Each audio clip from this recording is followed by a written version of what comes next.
Sebetulnya aku tidak ingin kau pergi. Dadah sayangku. Wah, wanita itu cantik sekali. Kalau begitu, aku harus menyamar menjadi manusia. Ini hal yang sangat mudah bagiku. Kisah hantu di dalam botol. Dahulu kala, ada seorang pria yang tinggal di dekat gunung bersama istrinya yang cantik. Mereka berdua amat saling mencintai. Suamiku sayang, istirahatlah sejenak dan makan dulu. Ayo. Tentu semangat hidupku, biarkan aku menyelesaikan pekerjaanku dulu. Iya sayang, kalau begitu aku siapkan makanannya sambil menunggu kau untuk makan bersama. Pria tersebut juga selalu membantu pekerjaan rumah dan tidak pernah sekalipun membuat istrinya kesal. Dia juga perhatian dan menjaga istrinya dengan baik. Sayang, biar aku bantu bawakan. Terima kasih sayang. Kayaknya aku lagi ngidam kue beras manis sayang. Wah, pas sekali sayang. Aku tahu kalau kau suka kue beras manis, jadi aku membelikannya untukmu. Oh, suamiku, kau selalu tahu cara untuk membuatku senang. Itu karena aku suamimu sayang. Kalau begitu, biar aku isi tong air dulu supaya istriku tidak perlu mengerjakannya. Setiap hari pria itu selalu pergi ke hutan untuk mencari tanah yang bisa ditanami demi memenuhi kebutuhan hidupnya. Keluarga tersebut hidup dengan sederhana dan damai. Tanpa mereka sadari, ternyata ada sesosok hantu yang tinggal di bawah pohon di belakang rumah mereka. Hantu itu terpesona dengan kecantikan istri dari pria tersebut. Oleh sebab itu dia mencari kesempatan untuk mencuri cinta dari istri pria tersebut. Wah, wanita itu cantik sekali. Juga dia memiliki sikap yang baik. Seharusnya aku tidak mati semudah ini. Kalau saja aku masih hidup, aku akan sangat bahagia jika aku bisa hidup dengannya. Tapi sayangnya, aku sudah jadi hantu. Iya, hantu yang selalu menjaga pohon mangga ini. Sayang, jika aku bisa memilikimu, aku janji tidak akan melepaskanmu.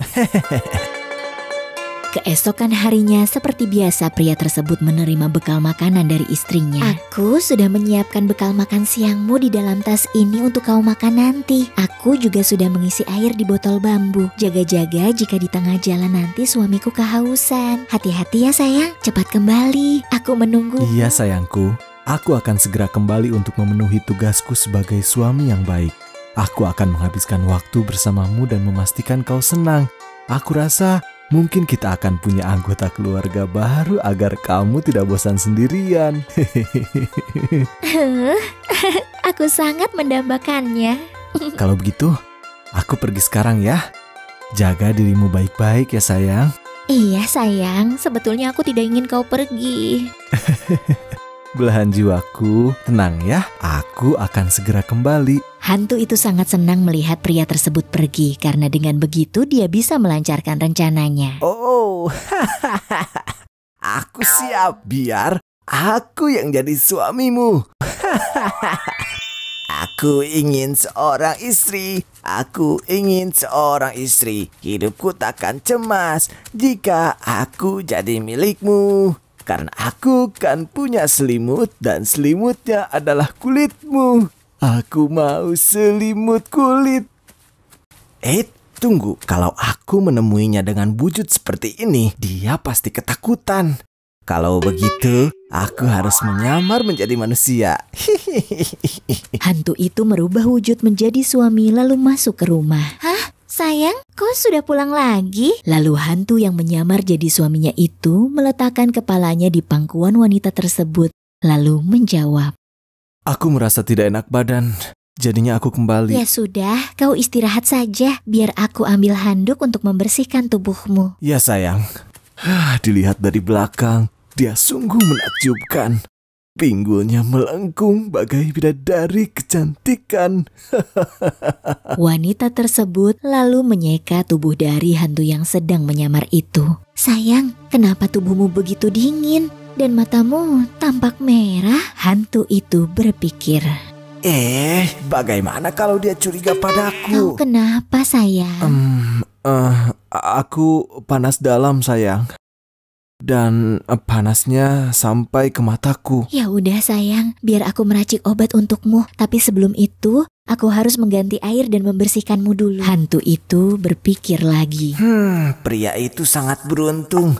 Dia punya istri yang selalu merawatnya. Aku belum pernah merasa sebaik ini sebelumnya. Setelah itu, hantu itu berkata kepada wanita tersebut, Tubuhmu wangi sekali, membuatku hilang kendali. Aku ingin bermanja dan bercinta denganmu. "Oh, sayang." Wanita itu tidak mengetahui bahwa itu hantu, karena hantu itu menyamar dan sosoknya tampak persis seperti suaminya.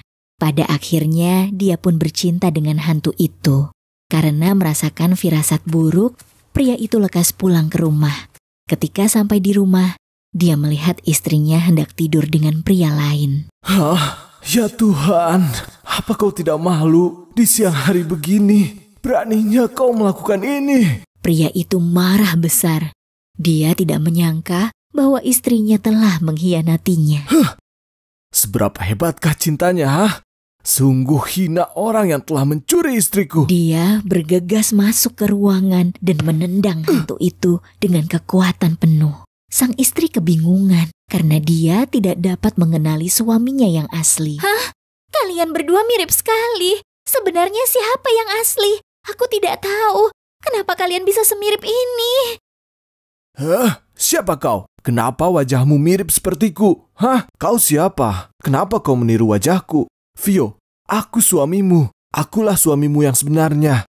Sang istri tidak tahu harus percaya yang mana karena mereka tampak persis. Diam! Aku tidak bisa membedakannya. Kita pergi ke pengadilan saja supaya selesai. Setuju sayang, kita harus mendapat keadilan sayang. Karena memang kau dan akulah yang tentunya benar. Tuntut saja, aku tidak takut. Ketiganya membawa kasus ini ke hakim desa untuk menemukan jalan tengahnya. Ada masalah apa sehingga kalian bertiga harus menyelesaikannya di sini? Yang mulia, aku minta bantuanmu agar kau bisa memutuskan tentang siapa suamiku yang sebenarnya. Kenapa wajah mereka tampak persis? Baiklah Nyonya, jadi apa yang kau kenal dari suamimu? Yang mulia, aku ingat bahwa suamiku memiliki tahi lalat besar di telapak tangannya. Benar sayang, aku memang punya tahi lalat di telapak tanganku. Ya sudah, silakan buka telapak tanganmu. Baiklah, Yang Mulia dan warga, lihatlah dan jadilah saksi. Akulah yang asli. Benar. Mungkin saja dia yang asli. Dia punya tahi lalat di tangannya. Membingungkan. Mungkin saja dia yang asli. Aku juga punya Yang Mulia. Aneh sekali. Dia punya tahi lalat di tangannya. Yang Mulia, warga, tolong beri putusan yang adil. Hakim tidak bisa memberi putusan karena belum menemukan bukti. Bagaimana ini? Aku belum bisa memutuskan karena kalian tampak persis sekali. Benar. Mungkin hanya hakim, tapi kami juga tidak bisa membedakan yang mana suamimu. Yang mulia, apa yang harus aku lakukan? Baiklah. Aku harus mengantar kalian ke Hakim Agung. Dia cerdas dan sudah banyak menyelesaikan kasus yang rumit sebelumnya. Kalau begitu, semoga masih ada harapan.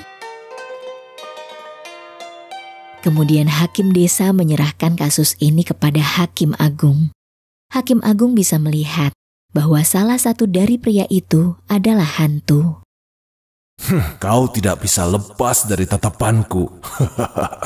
Mata hantu tidak memiliki pupil, dan matanya lebih merah dari manusia pada umumnya. Lalu Hakim Agung merencanakan sesuatu untuk menangkap hantu tersebut. Dia meletakkan botol di atas meja lalu berkata, "Jadi, siapapun dari kalian yang asli, dia pasti bisa masuk ke dalam botol ini."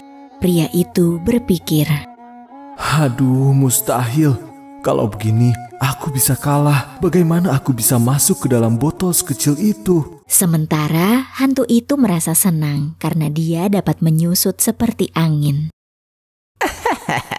Tentu, itu hal yang sangat mudah bagiku. Hantu itu pun mengecil lalu melompat ke dalam botol. Segera, Hakim Agung menutup botol tersebut sehingga hantu itu tidak bisa melarikan diri. Hal ini membuat hantu itu berteriak. Lepaskan aku! Lepaskan aku! Lepaskan aku! Lepaskan aku! Semua warga terkejut. Takut. Hantu yang menyamar manusia. Menakutkan sekali. Jadi itu hantu yang menyamar jadi manusia? Seram ya. Seram sekali. Yang Mulia, kau sungguh hakim yang luar biasa dan dapat diandalkan. Benar sekali. Pasangan tersebut memuji kecerdasan Hakim Agung dalam memecahkan masalah ini. Lalu pria itu berlari dan memeluk istrinya dengan rasa bahagia. Kekasihku, akhirnya kita bisa bersama lagi. Suamiku tercinta, maafkan aku karena aku tidak mengenalimu. Akulah yang seharusnya meminta maaf karena sebenarnya kau tidak berniat mengkhianatiku. Pasangan itu pun kembali hidup dengan damai dan bahagia. Hakim Agung pun memerintahkan pelayannya untuk membuang botol berisi hantu itu ke sungai. Pergi sana, kau pantas menerimanya hantu. Oh tidak, aku tidak mau. Aku tenggelam. Setidaknya aku bisa menikmati malam pertamaku dulu. Apa ini yang pantas aku terima? Kenapa kau tak urus urusanmu saja? Tolong aku. Hantu itu pun tinggal di sana selamanya.